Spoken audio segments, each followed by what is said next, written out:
Hello, real estate marketing world. This is Josh Brown again with Rise Marketing, and this is the fifth video in a 7-part video series based on my big ass guide to local SEO. If you haven't seen the first 4 videos, you can go check those out on my YouTube channel or at www.rise.marketing. Today, we're going to be talking about how social media plays a role in local marketing and search engine optimization.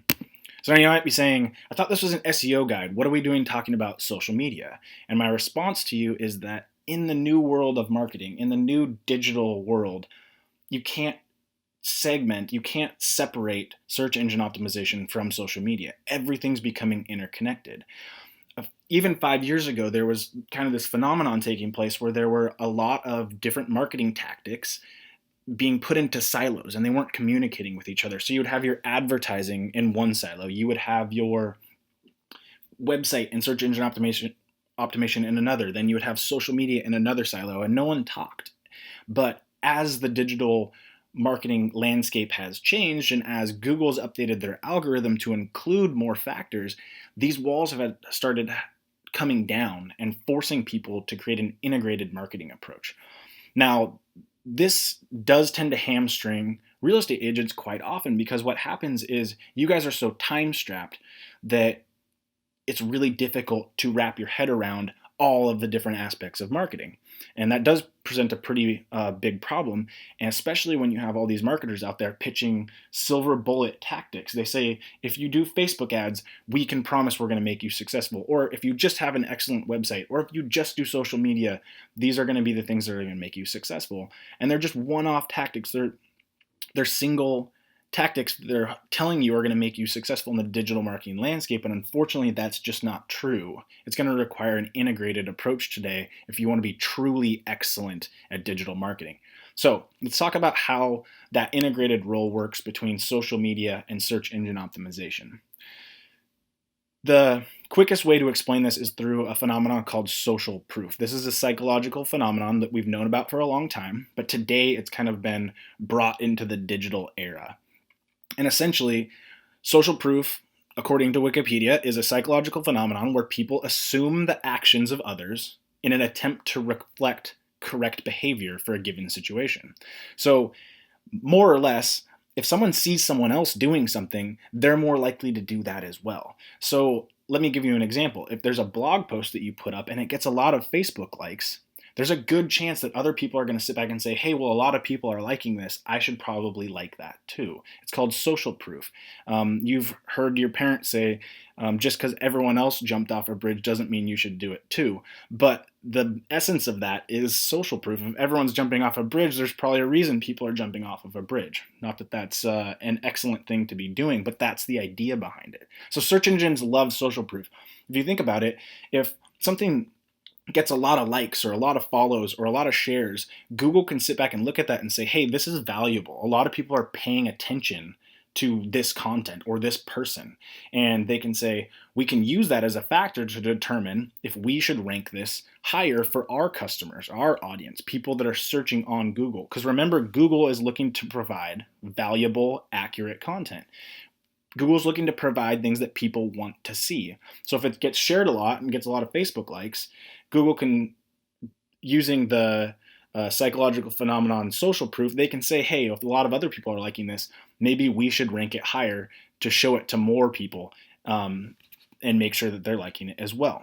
So really it just goes like this. Key takeaway number 1, well shared and liked content provides social proof. Key takeaway number 2, social proof gives search engines cause to rank content higher. More or less, Google says, if everyone else is liking this stuff, maybe we should like it too. And we're going to like it by ranking it higher and giving it to more customers. Key takeaway number 3, social media isn't just about getting seen in social channels anymore, right? You post something on Facebook, you have the potential to rank that in search engines, in Google.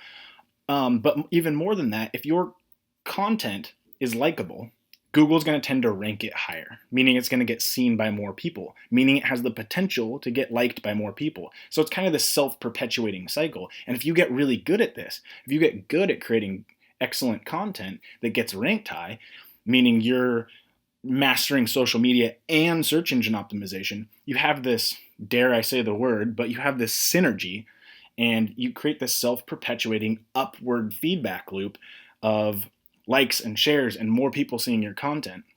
And this is excellent because a lot of business people assume that social media is kind of this fluffy channel that doesn't provide a lot of real business value.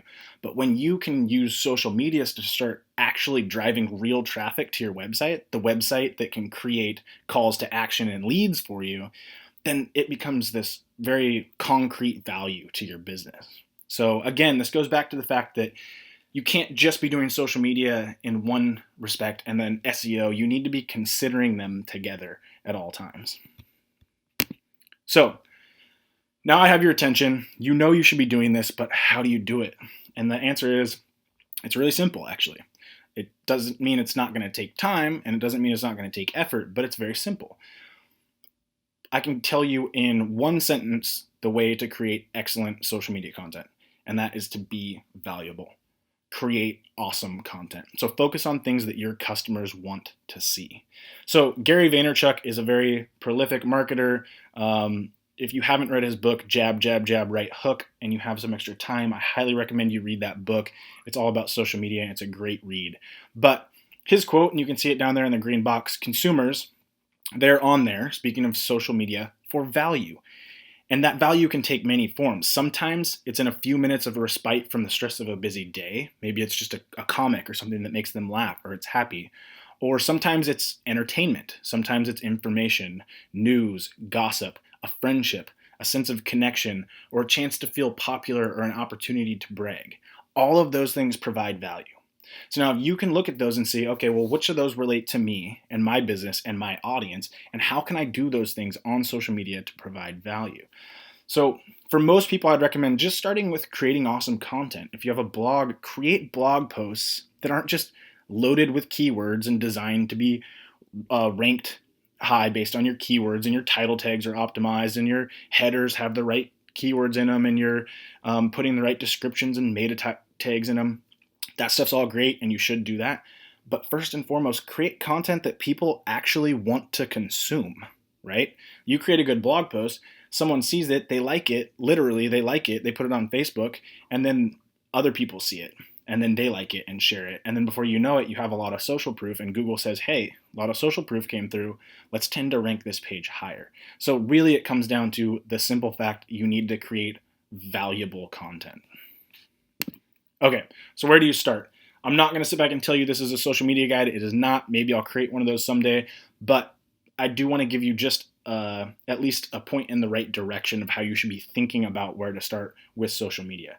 So I created basically just a 4-step checklist here. One is just focus on 1 or 2 channels. Honestly, just start with one. Master it and get really good at it. Don't spread yourself too thin. In order, I recommend Facebook, Google+, then Twitter. Twitter could maybe swap with Google Plus there if you're in more of an urban area. But if you're in a rural area or suburbs, I suggest sticking with Google Plus because you're going to see more SEO benefits there, whereas Twitter isn't used so much outside cities, at least to the level that you would need to generate business from. Number 2, set up a posting schedule and stick to it. That means carve out time every day, whether it's 10 minutes or 15 minutes. Carve out time every day. And then more than that, have a checklist of things you're going to do. Don't just jump on Facebook and say, I'm going to do social media. That's not the point. Have a checklist of things you're going to do. Make sure you're posting something valuable, whether it's every day or once a week. Have your little checklist of things you need to do. Post something. Go comment on an influencer. Go like someone else's post. Things like that. Make sure that you have something very specific so you're holding yourself accountable for that 15-minute chunk of the day, hour-long chunk of the day that you're going to spend doing social media. Number 3, get familiar with tools like Hootsuite and Buffer. They're going to make posting and consuming social media a lot easier. I'm not going to go into how to use these because there's a million tutorials, but I did put links in the guide. But they make it easier to grab stuff off the internet and post it right away without having to go to Facebook or to Twitter to do it. And they also allow you to schedule posts. So if you can only do social media once per week, that's all the time you can carve out, but you want to post every day, this allows you to do that. Number 4, search engines put weight on social authority. So this means you need to go network with other people in the social sphere. Go find influencers, go find people with authority, with credibility online, and link up with them, like them, follow them, comment on their stuff, retweet their posts, Google plus ones, whatever it is, but get out there and network just like you would at a networking event, but just doing it online. So the idea is just make contact with people. Obviously, the more influential those people are, the better for you, because if they share some of your content, it's going to get seen by more people. So you can find influencers using tools like BuzzSumo or Topsy, or you can honestly just get online and research articles in the real estate industry about real estate all-stars, or how about industry leaders in your area or partners in your area. Maybe it's a plumber, maybe it's a mortgage broker. It doesn't matter, but other people with influence that could influence audiences that is your target audience, but maybe that you don't have direct access to yet. So that's the idea. So that kind of wraps up how social media plays its role in SEO. If you have any questions, as always, feel free to email me directly at josh@rise.marketing, and I will be answering you personally. If you found this guide and video helpful, then definitely follow me on Twitter, Facebook, or YouTube, because I will be posting more great content like this quite often. So thank you for watching, and I hope to see you on video number 6.